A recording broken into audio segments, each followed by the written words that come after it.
Video games जब से आई हैं तब से विवादों में रही हैं, लेकिन कुछ गेम्स तो इतनी ज्यादा आपत्तिजनक साबित हुई हैं कि सारे देशों ने उनको सेंसर करने की मांग कर दी या फिर पूरी तरह से बैन कर दिया। इसके पीछे के कारण तो और भी कई अजीब हैं। आइए एक गाली देने वाले हेजहॉग से लेकर एक शराबी राजकुमारी तक कुछ ऐसे बैन और सेंसर किए गए वीडियो गेम्स पर नजर डालते हैं और देखते हैं कि इनकी सेंसरशिप के पीछे क्या अजीबोगरीब मसले थे।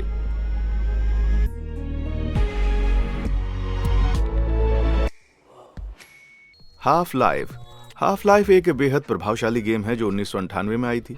इस गेम में गॉर्डन फ्रीमैन नाम का एक वैज्ञानिक होता है जो अजीब मॉन्स्टर से दुनिया को बचाने की कोशिश कर रहा होता है। मजेदार है ना? लेकिन जर्मन सरकार को ये बिल्कुल पसंद नहीं आया।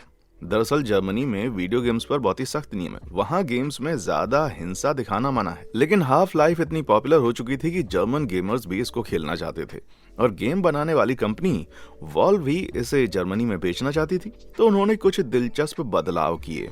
सबसे पहले तो खून और हिंसा को कम कर दिया। इंसान दुश्मनों की जगह रोबोट दिखाए गए ताकि वो खून ना बहाएं। लेकिन सबसे मजेदार बदलाव तो ये था कि मूल गेम में प्लेयर्स अपने साथी इंसानों पर हमला कर सकते थे और उनको मार सकते थे। जर्मन वर्जन में कहानी अलग थी। अगर आप गेम में किसी दोस्ताना कैरेक्टर को मारने की कोशिश करते तो वो मरने के बजाय जमीन पर बैठ जाता और नाराजगी से अपना सर हिलाता रहता, जैसे कि कह रहा हो ये क्या कर रहे हो भाई।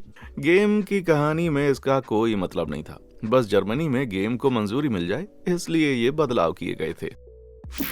मीम से मुसीबत। मुझे मीम्स बहुत पसंद है। वैसे मैं खुद भी एक मीमर हूँ, समझे। लेकिन कुछ लोगों को मीम से नफरत है और वो इसे सबकी समस्या बना देते हैं। 2019 में एक छोटी सी ताइवानी game company Red Candle Games को ये सीख बड़े ही तूफानी अंदाज में मिली। उन्होंने अपना दूसरा गेम डिवोशन स्टीम पर रिलीज कर दिया। गेम को शानदार रिव्यूज मिले, लेकिन सिर्फ 2 दिन के बाद ही गेम पर नेगेटिव रिव्यूज की बाढ़ आ गई। अब ऐसा क्या हुआ? कुछ गेमर्स को गेम में एक छोटा सा ईस्टर एग मिल गया। एक दीवार पर टंगे तावीज पर लिखा था Xi Jinping Winnie the Pooh. अब बात यह है कि सी जिनपिंग चीन के लीडर है और कुछ लोगों का कहना है कि वो विनी द पूह जैसे दिखते हैं। इंटरनेट पर इस बात का खूब मजाक उड़ाया गया, जिससे नाराज होकर चीन में विनी द पूह को ही बैन कर दिया गया।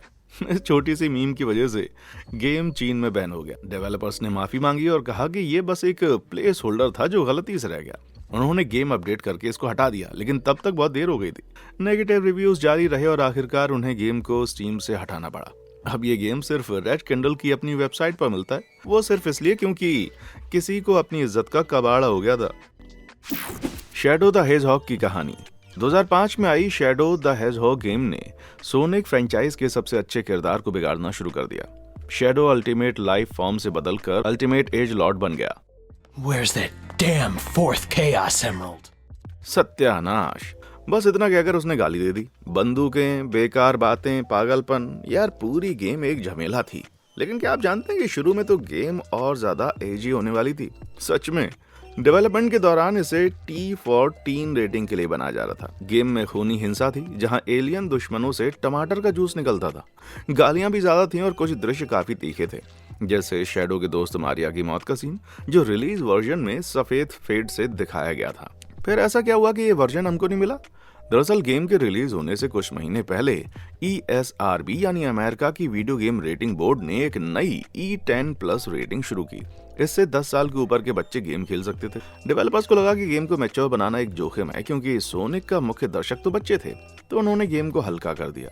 यानी सबसे एजी सोनिक गेम खुद ही सेंसरशिप का शिकार हो गई। और अगर आप सोच रहे हैं कि असली शैडो कितना विवादास्पद था, तो माफ कीजिए, कहा जाता है कि अनकट वर्जन की सारी कॉपीज नष्ट कर दी गई। लगता है कोई भी अपनी किस्मत या मौत से भाग नहीं सकता भाई। पोस्टल का पागलपन। कुछ लोग कहते हैं कि कॉल ऑफ ड्यूटी जैसे गेम्स बहुत ही हिंसक हैं और उन्हें बेचा नहीं जाना चाहिए। मजेदार बात यह है कि उन लोगों की प्रतिक्रिया पोस्टल 2 के बारे में जानकर देखने लायक होगी। 2003 में आई ये first person open world game काफी मारकाट वाली है। आप जानते हैं, जैसे किसी शहर पर मास डिस्ट्रक्शन वेपन गिराना, लोगों को आग में जलाना और तलवार से लेकर बीन बैग तक के हथियारों का इस्तेमाल करना। हिंसा सिर्फ इंसानों तक सीमित नहीं है, आप हथियारों से मासूम जानवरों पर भी हमला कर सकते हैं। और सबसे बेवकूफ बात, गेम में डेडिकेटेड पेशाब बटन भी है। जो भी चीज या व्यक्ति दिखे आप उस पर पेशाब कर सकते हैं। बहुत ही बेकार गेम बना रखी है। जैसा कि आप समझ सकते हैं, ये अजीब गेम सिर्फ बड़ों के लिए है, लेकिन कुछ देशों ने तो इसे किसी के लिए भी यूज करना नहीं माना। जर्मनी, स्वीडन, ऑस्ट्रेलिया और न्यूजीलैंड ने इस गेम को पूरी तरह से बैन कर दिया, ये कहते हुए कि इसकी बर्बरता को वो बर्दाश्त नहीं कर सकते। पोस्टल के डेवलपर्स रनिंग विद सीजर्स का कहना है कि गेम में हर हिंसक काम वैकल्पिक है और प्लेयर्स इसे बिना किसी हिंसा के पूरा कर सकते। लेकिन आइए ईमानदार बने, जिसने भी पोस्टल 2 खेली है उसने इसे शांतिपूर्ण तरीके से नहीं खेला होगा। 2011 में सुप्रीम कोर्ट के जज भी नहीं, हाँ आपने सही सुना, 2005 के कैलिफोर्निया के कानून पर फैसला करने के लिए जो बच्चों को हिंसक वीडियो गेम्स की बिक्री पर रोक लगाता था, कई सुप्रीम कोर्ट के सदस्यों को पोस्टल 2 खेलनी पड़ी। वो नजारा देखने लायक रहा होगा। आखिरकार कानून को खारिज कर दिया गया। लेकिन ये तथ्य कि व्यापक वीडियो गेम बैन का समर्थन करने के लिए पोस्टल 2 को चुना गया, सब कुछ बयां कर देता है भाई। आपको क्या लगता है, क्या पोस्टल 2 को लेकर इतना बवाल जरूरी था या फिर गेम को बैन करना सही था? नीचे कमेंट्स में बताएं। पॉकेट मॉन्स्टर का पंगा। अरे पोकेमॉन दुनिया का सबसे बड़ा मीडिया फ्रेंचाइज है। आप सोच रहे होंगे कि इतनी फैमिली फ्रेंडली सीरीज को कभी सेंसरशिप का सामना नहीं करना पड़ा होगा, है ना? ऐसा ही होना चाहिए था। लेकिन मजेदार बात यह है कि पिकाचू और उसके दोस्तों को भी कई बार सरकारी गुस्से का सामना करना पड़ा है। 2001 में सऊदी अरब ने इस सीरीज को जुआ का एक रूप मानते हुए बैन कर दिया। क्या कहा? ये साफ नहीं है कि उन्हें रैंडम पोकेमॉन एनकाउंटर से दिक्कत थी या फिर शुरुआती गेम्स में मौजूद स्लॉट मशीन्स, लेकिन फ्रेंचाइज आज भी वहां पर बैन है। और ये अकेला देश नहीं है, मिस्र और कतर ने भी सीरीज को बैन कर दिया, ये कहते हुए कि ये गैर इस्लामिक है क्योंकि ये डार्विन के विकास सिद्धांत को बढ़ावा देती है और यहाँ तक कि इसे एक जायनिस्ट षड्यंत्र भी बताया गया किसी तरह। हालांकि कुछ जुनूनी सऊदी अरब के फैंस का कहना है कि अगर आप जानते हैं कि कहां देखना है तो गेम्स फिर मिल ही जाती है। मुस्लिम देशों के बाहर भी आप हैरान होंगे कि फ्रेंचाइज को पश्चिमी देशों में भी सेंसर किया गया। याद है वो स्लॉट मशीन्स जिनका मैंने जिक्र किया था? जैसे जैसे गेम्स में जुए के प्रति नजरिया बदला, गेम कॉर्नर को धीरे धीरे हटाया जाने लगा। पहले 2009 में दक्षिण कोरिया और यूरोप में प्लेटिनम रिलीज में स्लॉट मशीन्स को इंटरेक्ट करने की क्षमता घटा दी गई। फिर 2010 में हार्ड गोल्ड और सोल सिल्वर की वर्ल्ड वाइड रिलीज में इन्हें कार्ड फ्लिपिंग मिनी गेम्स से बदल दिया गया। इसके बाद किसी भी मुख्य गेम में गेम कॉर्नर या स्लॉट मशीनें नहीं दिखाई गई। लेकिन विवाद यहाँ पर खत्म नहीं हुआ। कुछ पोकेमॉन जो जापान में अच्छे लगते थे, उनका डिजाइन विदेशों में बिल्कुल अलग समझा जाता था। मैं जिंक्स की बात कर रहा हूँ, पहली जनरेशन का एक पोकेमॉन जो सीरीज की शुरुआत से ही था। इसका डिजाइन संभवतः जापानी लोक कथाओं से प्रेरित था, खासकर यामाओबा से। एक महिला रूप वाला अलौकिक प्राणी यामाओबा को अक्सर फटी लाल किमोनो में दिखाया जाता था और ये अपने शिकार को मोहित कर लेता था, बिल्कुल जिंक्स की तरह जो एक साइकिल टाइप पोकेमॉन है। लेकिन कुछ पश्चिमी गेमर्स ने डिजाइन में कुछ और ही देखा। दरअसल जिंक्स पर नस्लीय कैरिकेचर होने का आरोप लगा, इसलिए 2000 में गोल्ड और सिल्वर की वर्ल्ड वाइड रिलीज से निंटेंडो ने दुनिया भर में जिंक्स का डिजाइन बदल दिया। इसकी काली त्वचा को बैंगनी में बदल दिया और आज ज्यादातर लोगों को असली डिजाइन तो याद भी नहीं मेरे भाई। चलो ठीक है, कम से कम संकट तो टला। जासूसी एक्शन में गुदगुदी। ये कहना ठीक होगा कि मेटल गियर सीरीज बच्चों के लिए नहीं है। युद्ध, अर्थव्यवस्था, प्राइवेट मिलिट्री और ऑनलाइन सेंसरशिप जैसी जटिल कहानियों के साथ हिंसा से पहले ही बच्चों के लिए देखने लायक कुछ नहीं। हाँ, सॉलिड स्नेक, राइडेन और बिग बॉस अपनी कई वीडियो गेम अपीयरेंस में खूब गोलाबारी करते हैं, लेकिन कभी कभी वो खुद भी हिंसा का शिकार हो जाते हैं। 2010 की PSP एंट्री पीस वॉकर में बिग बॉस को दुश्मन पकड़ लेता है और जानकारी के लिए बिजली के डंडों से प्रताड़ित भी करता है। बहुत ही बुरा है, इतना बुरा कि इस सीन को जापान में यानी खुद के घर में ही सेंसर किया गया। हालांकि जिस तरीके से किया गया वो आप सोच भी नहीं सकते। सुनिए, प्लेयर को बिजली से मारने के बजाय विलन उनको गुदगुदी करने वाली छड़ी से गुदगुदाता है। मैं बहुत ही सीरियस हूँ। सीन वैसा ही है। बिग बॉस की आवाज चिल्लाने के बजाय हंसने में बदल गई भाई।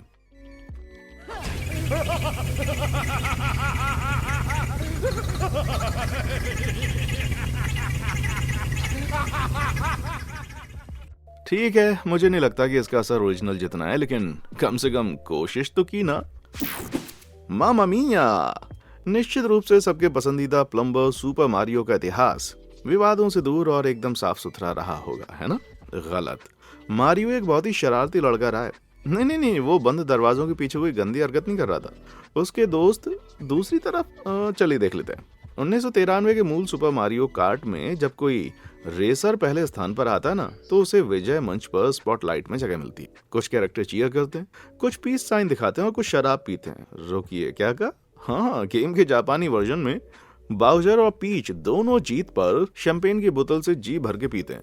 पीच की गालों पर लाल रंग भी आ जाता है जो दर्शाता है कि वो पक्का नशे में है। चलो आशा करते हैं कि बस एंजॉय ही कर रहे हैं, पूरे नशेड़ी नहीं है। वैसे मारियो के क्रिएटर शिगेरू मियामोटो के अनुसार आखिरी वाला सच हो सकता है। अगर आप जानते नहीं है तो डॉक्टर मारियो पहली बार 1990 में अपनी खुद की पजल गेम में दिखाई दिए थे और तब से कई निंटेंडो गेम्स में नजर आते रहे।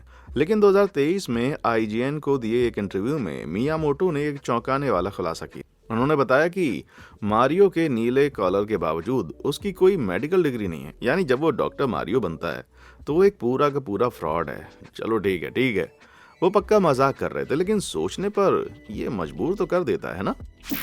चीनी चुनाव, याद है जब हमने पहले चीनी सेंसरशिप के बारे में बात की थी? चलिए बताते हैं कि चीन के पास दुनिया की सबसे डेंजर वीडियो गेम सेंसरशिप में से एक है। क्योंकि ये दुनिया का सबसे बड़ा गेमिंग मार्केट है, डेवलपर्स हमेशा ही अपनी गेम वहां बेचना चाहते हैं। इसका मतलब है कि उन्हें चीन के नियमों को मानना ही पड़ेगा।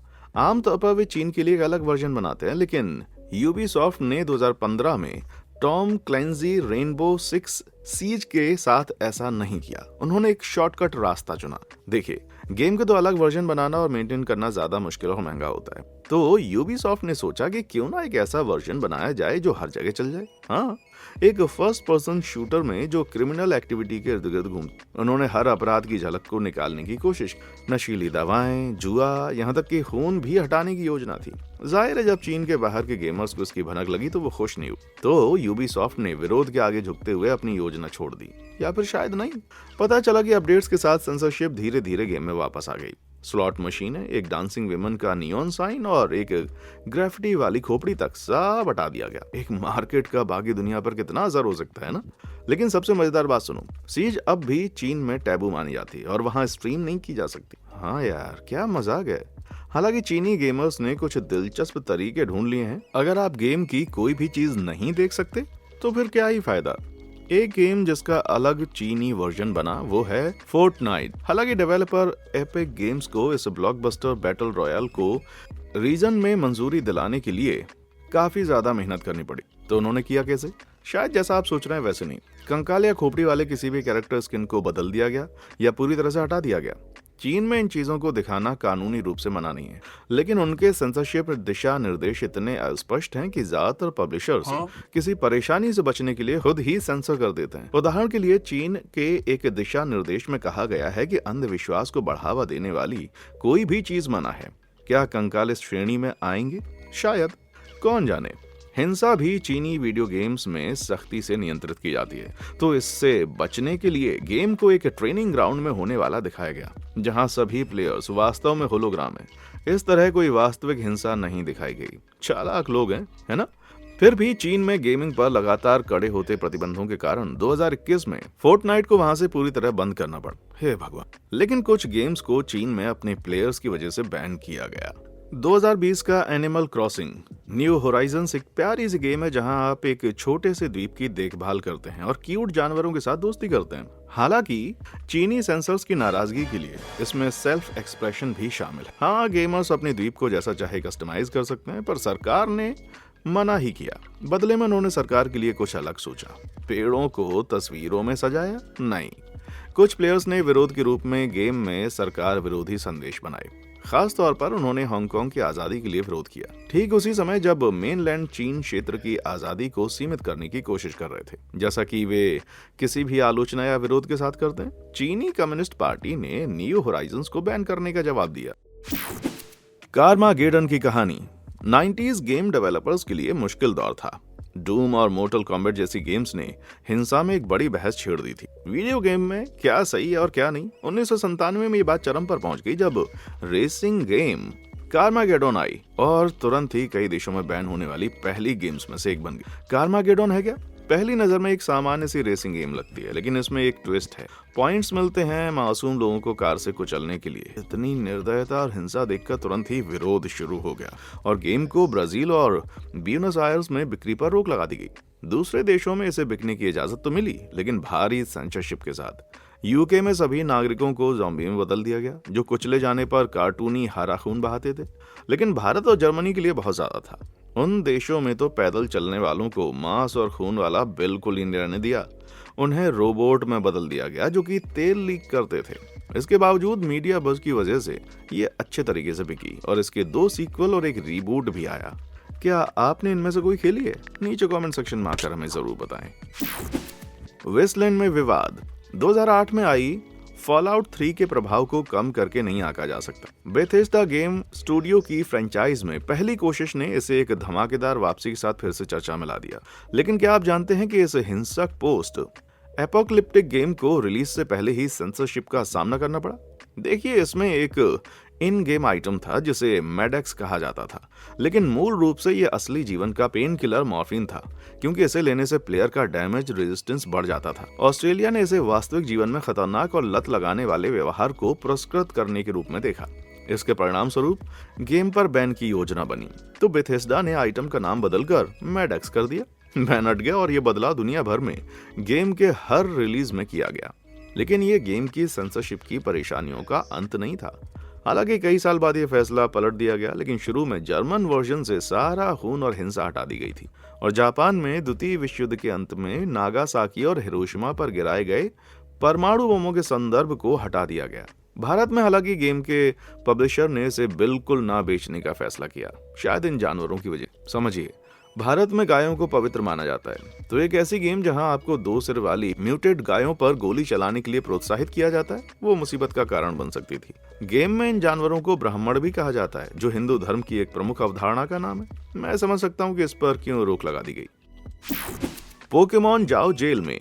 हाँ, इन छोटे शैतानों के बारे में फिर से बात करने का वक्त आ गया है। पोकेमॉन इस बार क्या कर दिया इन्होंने? खैर, हम मुख्य सीरीज की गेम्स की बात नहीं कर रहे, बल्कि इसके super popular spin off Pokemon go की बात कर रहे हैं। अगर आप पिछले 1 दशक से चांद पर रहे हैं, तो बता दें कि पोकेमॉन गो एक ऑगमेंटेड रियलिटी मोबाइल गेम है जो प्लेयर्स को जियो लोकेशन डेटा का इस्तेमाल करते हुए असली दुनिया में पोकेमॉन को खोजने की अनुमति देती है। समस्या यह है कि पोकेमॉन कहीं भी दिख सकते हैं, आपके बैकयार्ड से लेकर एक हाई सिक्योरिटी मिलिट्री बेस तक, और कुछ बेवकूफों को तो इससे कोई फर्क ही नहीं पड़ता।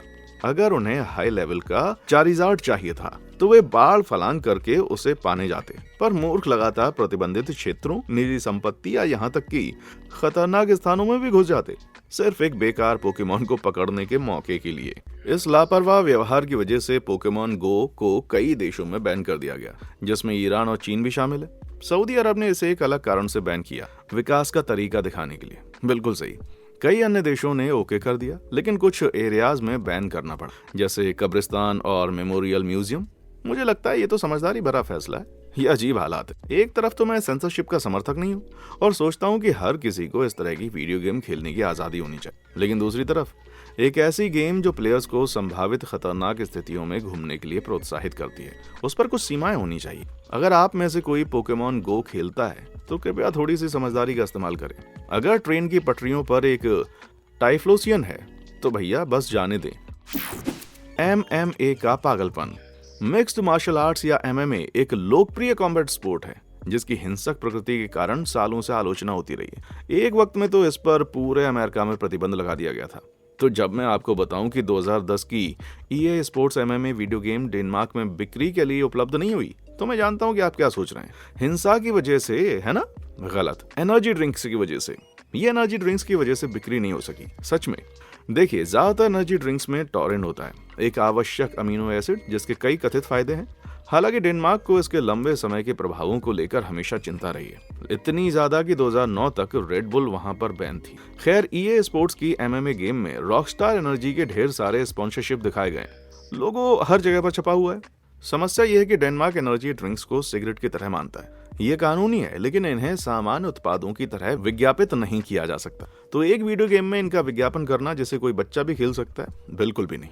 इसके जवाब में विज्ञापनों को सेंसर करने के बजाय EA ने डेनमार्क में गेम को बिल्कुल ना बेचने का फैसला किया। ये मुझे एक बहुत ही अजीब फैसला लगता है। लेकिन इससे भी अजीब है कि डेनमार्क सरकार रॉकस्टार एनर्जी के विज्ञापनों को 2 लोगों के एक दूसरे की पिटाई करने से ज्यादा हानिकारक मान रही है। मॉर्टल कॉम्बैट का कांड। अगर आप पिछले कुछ दशकों से किसी चट्टान के नीचे नहीं रह रहे, तो आपने मॉर्टल कॉम्बैट सीरीज के बारे में जरूर सुना होगा। बेहद हिंसक, एक्शन से भरपूर फाइटिंग गेम्स जहां बर्बर तरीके से अंग भंग करना उतना ही आम है जितना अपने प्यार करने को निराश करना। सिर्फ मैं स्वाभाविक रूप से इतनी हिंसा का मतलब यह है कि यह सेंसर करने वालों का मॉर्टल दुश्मन बन गया। 30 साल के करियर में इस फ्रेंचाइज को दुनिया भर में अनगिनत बार एडिट किया गया, सेंसर किया गया और पूरी तरह से बैन भी किया गया। 1992 की मूल गेम को SNES, सेगा जेनेसिस, गेम बॉय और गेम गियर पर हिंसा कम करने के लिए सेंसर किया गया। आज भी मैं आपको YouTube पर अनसेंसर्ड फुटेज नहीं दिखा सकता। जर्मनी में तो देश के सख्त सेंसरशिप कानूनों के कारण गेम को पूरी तरह से बैन कर दिया गया था। अरे मॉर्टल कॉम्बैट इतना चौंकाने वाला था कि ये ESRB बनाने का एक बड़ा कारण बना। और ये पहली गेम तो बस शुरुआत थी। अगर मैं सीरीज की हर गेम की सेंसरशिप की लिस्ट बनाऊं ना, तो हम रात भर यहीं बैठे रहेंगे। तो इसकी बजाय चलिए एक अजीब किस्से पर नजर डालते हैं। 2019 के मॉर्टल कॉम्बैट 11 को जापान में बैन कर दिया गया। जी हाँ, सही अनुमान लगा रहे हैं, इसकी चरम हिंसा के कारण। लेकिन यूक्रेन और इंडोनेशिया में इसे एक और वजह से बैन किया गया, प्री ऑर्डर बोनस वाली ये स्किन। देखिए, दोनों देशों में मीडिया में कम्युनिस्ट प्रतीकों पर पूरी तरह से प्रतिबंध, इसलिए सारा सोवियत स्टाइल वाला कपड़ा एक बड़ा नो था। आज भी सबसे नई इंस्टॉलमेंट एक रीबूट अपनी अत्यधिक हिंसा के कारण विवादों को जन्म दे। उज्बेकिस्तान और मलेशिया में तो इतना बुरा मान लिया गया कि उन्होंने पूरी फ्रेंचाइज को ही बैन कर दिया। यार मुझे तो लगता है कि मॉर्टल कॉम्बैट इतना ओवर द टॉप है कि ये बस एक मजाक बन गई है। लेकिन बदकिस्मती से मैं कोई इंचार्ज नहीं हूँ दोस्त। और इसके साथ में बैन और सेंसर चीजों से मैं थक चुका हूँ। इनमें से आपको कोई चौंकाने वाला लगा? नीचे कमेंट सेक्शन में आकर बताएं। और हाँ, देखने के लिए शुक्रिया।